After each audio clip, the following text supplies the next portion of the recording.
Je veux que vous preniez place et que vous écoutiez attentivement, intensément et sincèrement ce matin. Vous ne devez pas quitter ce bâtiment sans que la puissance de Dieu vous catapulte vers un lieu d'honneur et de promotion. Allons au livre de Jean chapitre 10, s'il vous plaît. Sortez votre Bible, sortez votre cahier et sortez votre stylo. Oui, Jean 10, 10. Le voleur ne vient que pour voler. Satan vient pour voler, pour détruire et pour endommager.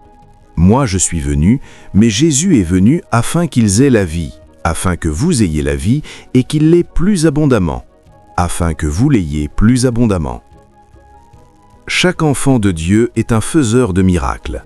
Chaque enfant de Dieu n'a peur d'aucun problème. À maintes reprises, mes médecins m'ont dit « Oh, vous allez bientôt mourir !» Je leur ai demandé de fermer leur bouche stupide. Un homme qui marche avec Dieu ne peut pas mourir comme une personne ordinaire. Ce matin, je déclare que vous ne mourrez pas comme une personne ordinaire. Je suis allé au ciel 2 fois. La dernière fois que j'y suis allé, j'ai entendu la voix qui demandait « Omar, que fais-tu? Tu es trop tôt. Tu as encore 34 ans à prêcher. » J'ai protesté et Dieu m'a choqué en me demandant « Est-ce vrai que tu peux questionner mon commandement ?» Je me suis excusé. Il m'a demandé de retourner. Quand je me suis retourné, ma femme pleurait. « Madame, pourquoi pleurez-vous » Elle a dit « Le médecin a dit que tu vas bientôt mourir. » « Quel médecin ? Je viens juste de sortir de la maison des morts et ils m'ont demandé de revenir. Quel médecin a dit que je vais bientôt mourir ? Il doit être malade et peut-être que sa folie a commencé par ses jambes. Ma femme a commencé à supplier de me laisser me soigner et j'ai dit non. Tout ce dont j'avais besoin, c'était d'un sommeil de guérison.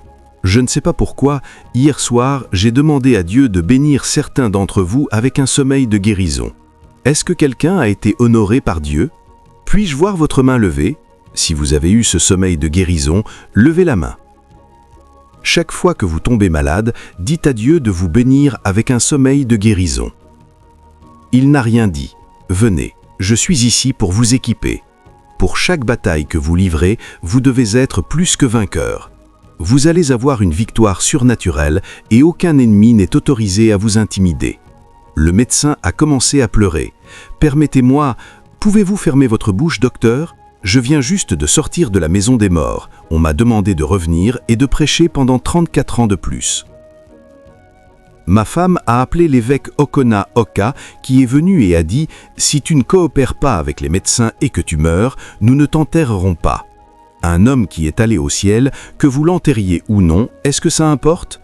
Encore une fois, non. Là où vous êtes ce matin, mon désir, ma prière, c'est que Dieu vous prépare pour les batailles de la vie. Ma femme est ici. L'évêque était tellement en colère que j'ai refusé le traitement.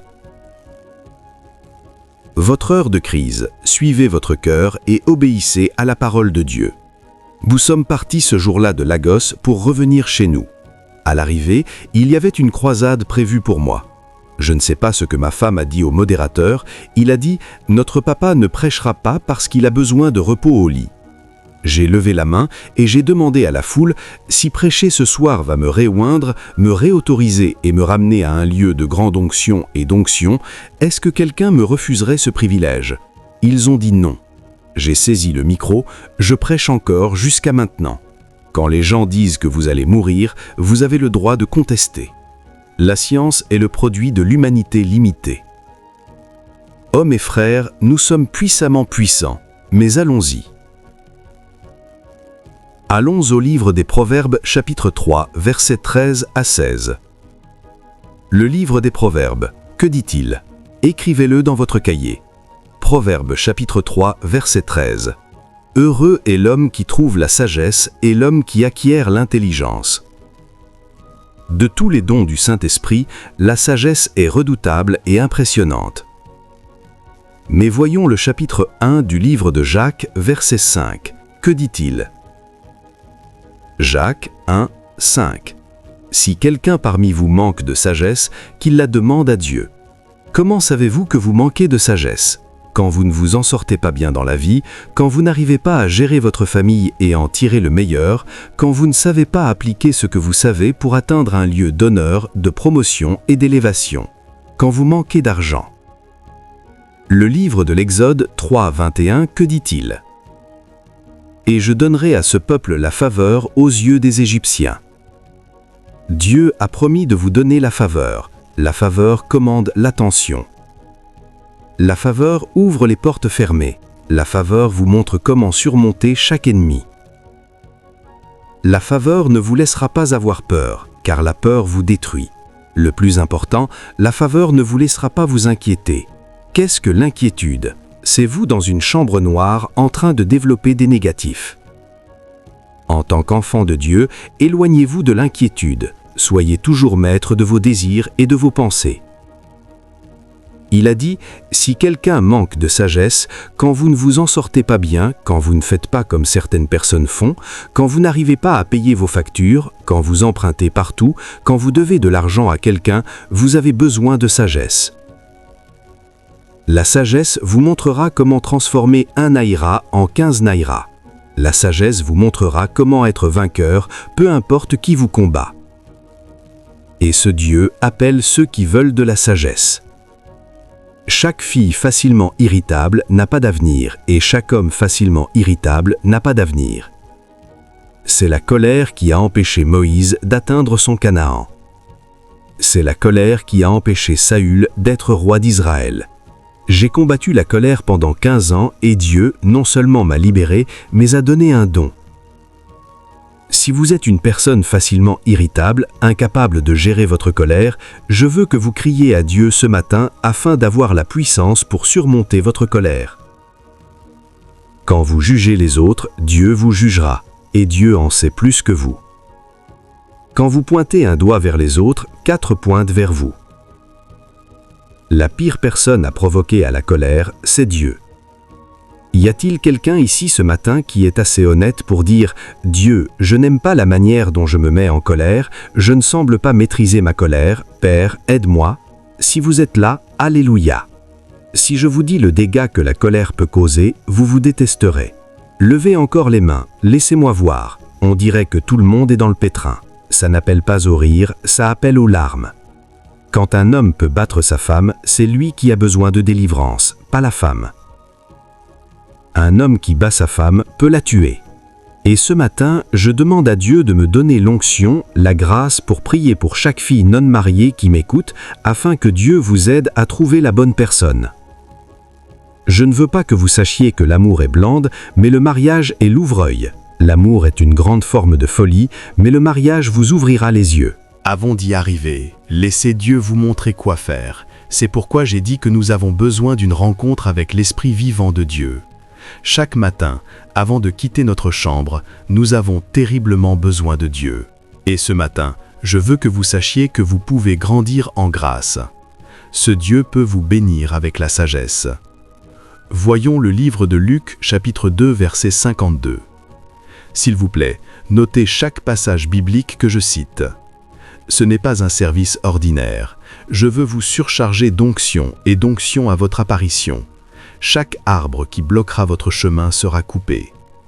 Une fois que vous êtes enfant de Dieu, la Bible dit, à tous ceux qui l'ont reçu, il leur a donné le pouvoir.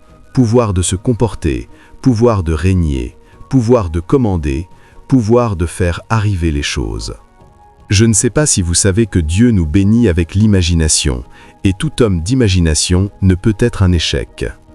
Oui, monsieur. Luc chapitre 2, verset 52. Et Jésus croissait en sagesse. Là où vous êtes ce matin, je veux que vous demandiez à Dieu chaque matin d'augmenter votre sagesse, d'augmenter votre créativité et d'augmenter votre imagination. S'il vous plaît, demandez à Dieu de vous amener à un endroit où vous pouvez regarder ce que les autres regardent, mais voir ce qu'ils ne peuvent pas voir.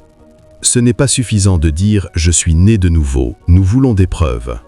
Vous devez régner sur vos circonstances, vous devez régner sur votre monde et vous devez régner sur vos propres faiblesses. La chose la plus dangereuse, ce sont vos désirs du cœur qui contredisent la parole de Dieu.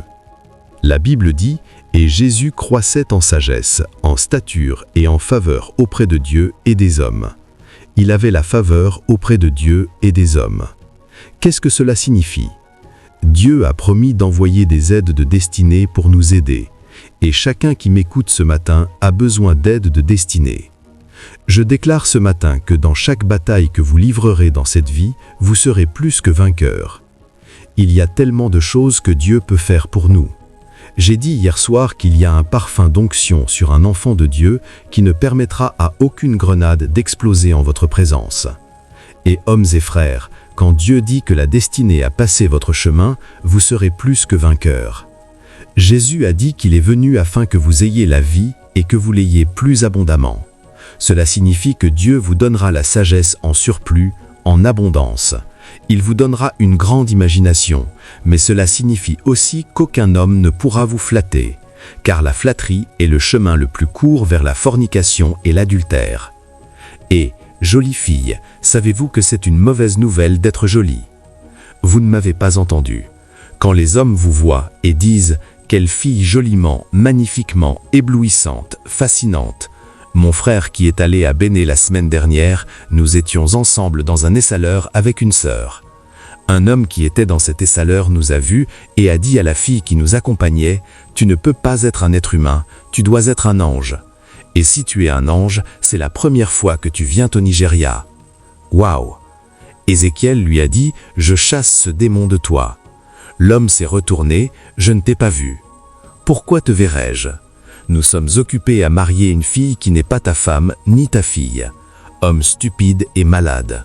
Ce qui nous a fait mal, c'est que cette fille a commencé à rire comme un chat de Cheshire, ce qui signifiait qu'elle avait cru ce que l'homme lui disait. En sortant de l'essaleur, il a demandé à la fille s'il pouvait la revoir, et elle a dit « Je vais te gifler si tu ne t'en vas pas ». La flatterie est une route mauvaise qui mène à la fornication. Quand les hommes vous disent « Quelle fille joliment, magnifiquement, éblouissante, fascinante », dites-leur « Mon pasteur sait déjà que je suis jolie, ma mère sait que je suis jolie, mes parents savent que je suis jolie. » L'homme ne dit rien de nouveau. « Éloigne-toi de mon chemin. Si tu ne t'éloignes pas, gifle-le. Non, je paierai le coup pour toi. » Il ne flatte pas seulement les jolies filles. Parfois quelqu'un vous dit « Oh, tu es un grand homme glorieux de Dieu. » Pouvez-vous fermer votre bouche? Qui vous l'a dit? Si vous pouvez maîtriser vos désirs de votre propre cœur, vous serez une grande personne. La Bible dit « Et Jésus croissait en sagesse ». C'est ma prière. À partir d'aujourd'hui, quand vous vous réveillez de votre sommeil, dites simplement à Dieu « Père, bénis-moi avec une plus grande sagesse. Amen ». Dans chaque bataille que l'ennemi placera devant vous, vous devez être plus que vainqueur. Allons au livre de Jacques, chapitre 1, nous prenons les versets 5 à 7. Que dit-il? Si quelqu'un parmi vous manque de sagesse, qu'il la demande à Dieu, qui donne à tous libéralement et sans reproche, et elle lui sera donnée. Hommes et frères, vous êtes tellement importants pour Dieu.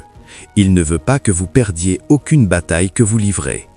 Pouvez-vous lever la main et dire « Je ne perdrai aucune bataille ». Quand votre mari vous dit que vous êtes une idiote, ne vous mettez pas en colère. Dites-lui simplement « Mon frère, Dieu a fait tellement d'entre nous comme des idiots. Je ne suis que l'une d'elles, mais toi aussi tu ressembles à l'un d'entre nous. » Ne vous mettez pas en colère, car la colère vous fera dire des choses qui ne devraient pas être dites par un croyant. Oh, votre esprit, s'il vous plaît. Il y a quelque chose que les hommes doivent savoir. Chaque femme que vous connaissez a 1958 points de connexion dans sa zone de mémoire. Les femmes n'oublient pas et ne pardonnent pas. Donc quand vous êtes en colère, faites attention à ce que vous dites, car 40 ans après, elle se rappellera toujours de ce que vous avez dit. Je ne sais pas pourquoi Dieu les a faites si puissantes. Elles ne sont pas comme les hommes qui sont des plaisantiers. Traitez-la d'idiote, elle l'enregistre dans son cœur. Dans 40 ans, elle s'en rappellera toujours. J'ai demandé à ma femme, « Est-ce que je t'ai déjà offensé ?» Elle a dit oui. Quand? Elle a dit il y a 20 ans. Qu'est-ce que j'ai fait? Elle a dit nous allions enregistrer une émission, environ 6 cheveux s'étaient envolés. Et je suis allé dans un grand supermarché et acheté un peigne excessif pour ce cheveu qui s'était envolé. Si un sorcier prenait ce cheveu, oh, sa vie serait en danger. Madame, pendant 20 ans, aucun sorcier n'a vu ce cheveu attaché par ma parole prononcée. Aucun sorcier ne verra ce cheveu. Quand vous êtes mécontent de votre femme, s'il vous plaît, faites attention à ce que vous dites, car elle n'oubliera pas. Quand vous allez à un entretien de visa, allez avec votre femme, car vous vous souviendrez de la naissance du premier enfant, du deuxième et du troisième. Vous savez, les femmes agissent comme si elles étaient très fragiles. C'est un mensonge. Un homme qui ne peut pas craindre sa femme ne peut pas craindre la police. Je vous parle comme un père. Apprenez de moi.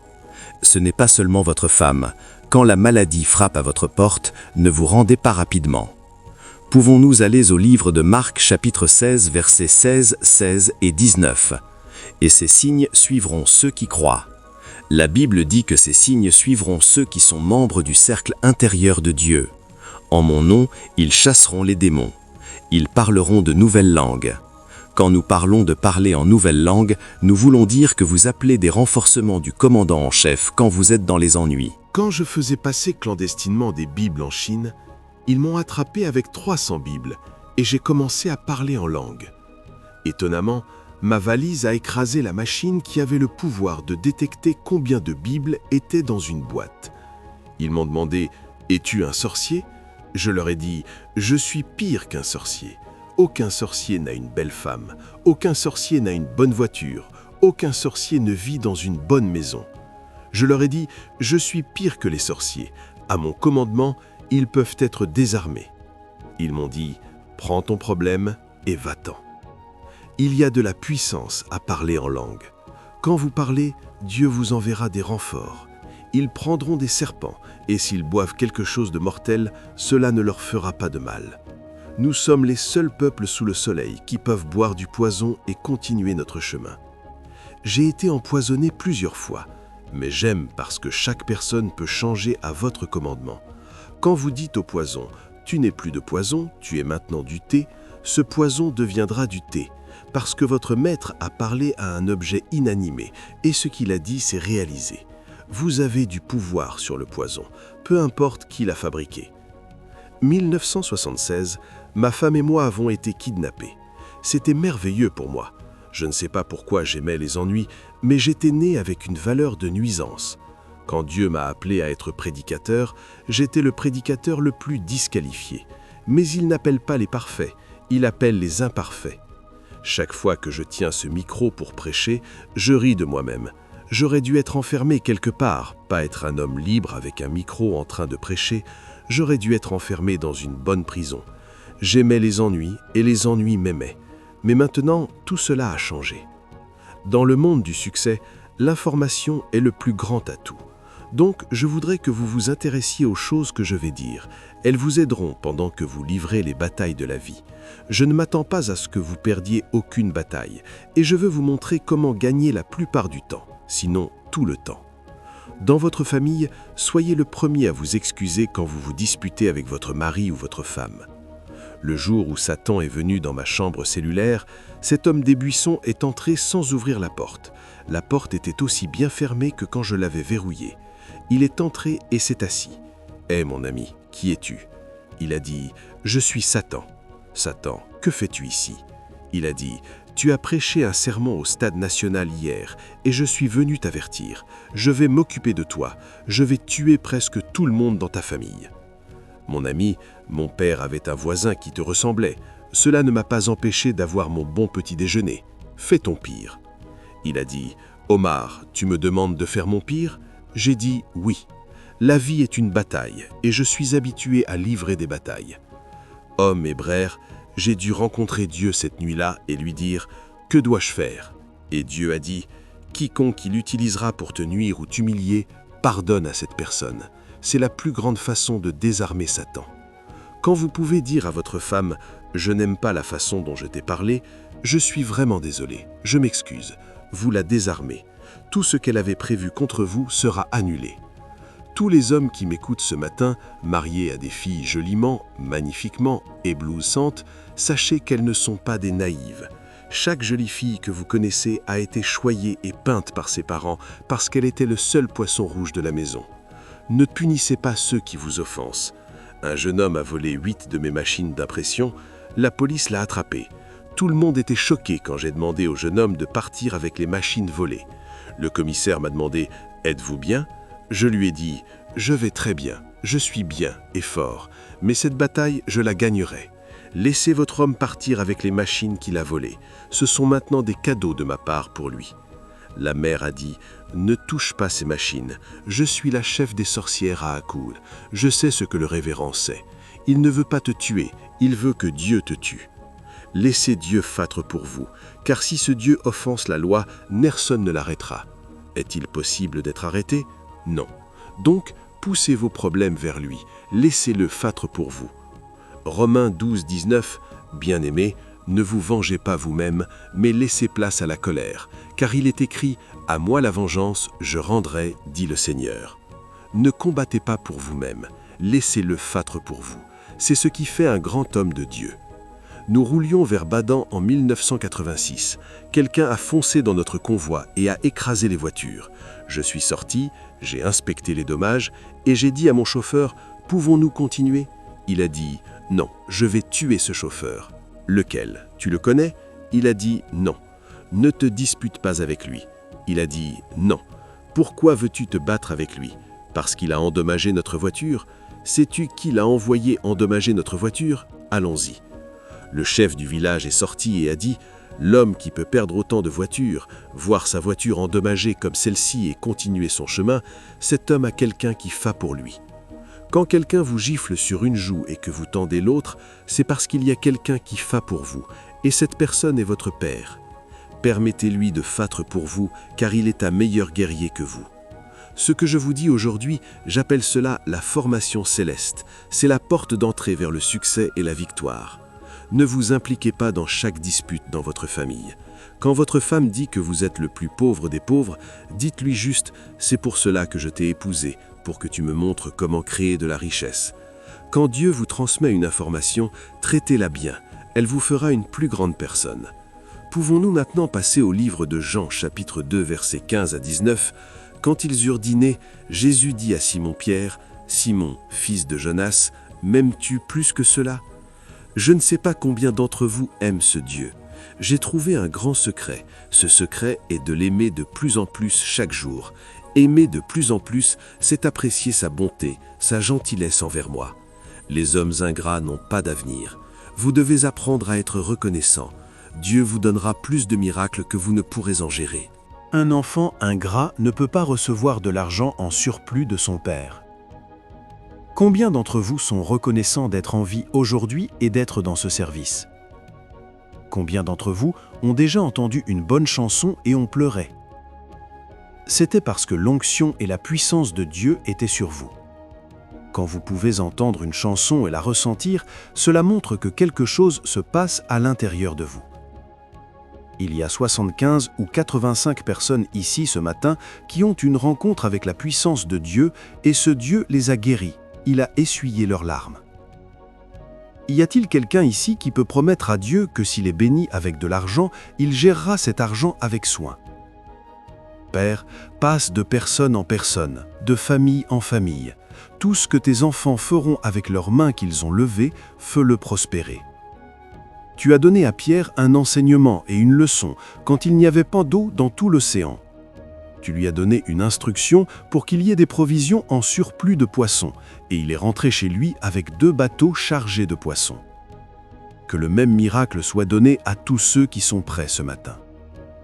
Père, parce qu'ils sont tes enfants et que tu as promis de ne pas les laisser traverser la vie les mains vides, aujourd'hui je déclare qu'ils ne traverseront pas la vie les mains vides.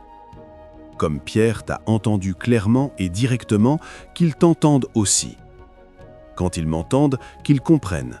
Quand ils comprennent, qu'ils fassent tes ordres. Je déclare que cette année sera la plus grande année, une année de provision en surplus. Tout ce qui prend leur argent ne sera pas béni. Celui qui prend l'argent ne sera pas béni. Père, toute main qui prend leur argent ne prospérera pas, mais qu'ils utilisent cet argent pour te servir, qu'ils paient la dîme promptement et en temps voulu. Qu'ils utilisent cet argent pour promouvoir ton royaume, qu'ils utilisent cet argent pour te servir chaque jour. Et je déclare qu'ils n'emprunteront plus, ils ne devront plus, selon ma parole prononcée. Père, chaque parole que j'ai déclarée ce matin sur tes enfants s'accomplira. Allons au livre de Job, chapitre 33, verset 14. Dieu parle une fois, oui, 2 fois, pourtant l'homme ne le perçoit pas. dans un rêve, dans une vision de la nuit, quand un profond sommeil tombe sur les hommes, dans l'assoupissement sur le lit, alors il ouvre l'oreille. Dieu ouvrira vos oreilles et scellera l'instruction. L'instruction, c'est ce que Dieu veut que vous fassiez pour atteindre votre place désignée dans la vie.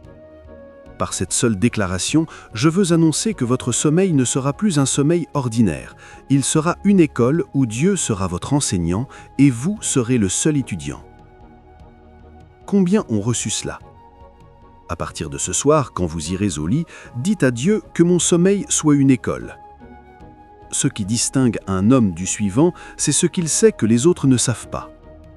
Je veux que Dieu déploie ce que j'appelle des insights célestes. Allons au livre de Luc, chapitre 10, verset 19.